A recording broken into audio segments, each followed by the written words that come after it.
Comment la journée du 13 janvier a opposé Gnassingbé Eyadema et son fils Faure Gnassingbé? La question intrigue et a même l'air osée, mais à y voir clair, il y a matière à réflexion. Avec la cession de Gnassingbé Eyadema au pouvoir en 1967, la journée du 13 janvier change de nature. Du jour de l'assassinat du premier président du Togo, Sylvanus Olympio, elle devient la journée de la libération nationale. Selon le récit officiel, cette libération est présentée comme celle du Togo face à un régime jugé instable ou dangereux.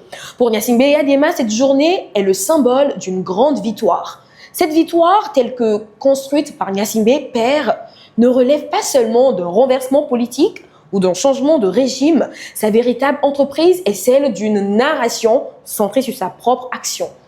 Le 13 janvier devient ainsi le point d'ancrage du nouveau récit fondateur. La date, arrachée à sa charge tragique, est transformée en célébration nationale, institutionnalisée par des rituels festifs, des défilés militaires et sa consécration comme jour férié. À travers cette mise en scène permanente, Gnassingbé Eyadema érige le 13 janvier au cœur de sa légitimité politique pendant les 38 ans de son règne. Mais ce récit ne survivra pas intact à sa disparition. Lorsque son fils, Faure Gnassingbé, accède au pouvoir, il hérite à la fois de l'État, du régime et de cette date lourdement chargée.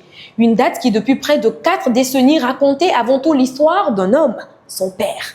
Et pourtant, c'est sous Faure Gnassingbé que le 13 janvier perd progressivement son statut.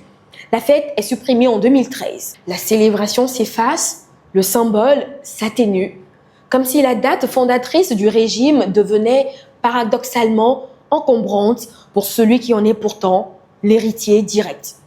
Il y a là une ironie politique troublante.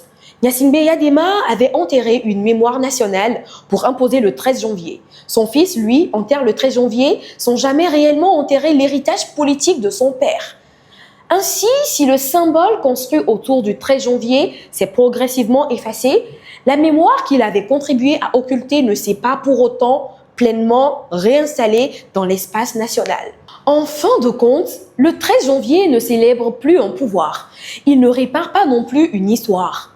Il demeure avant tout une date suspendue dans la mémoire collective togolaise.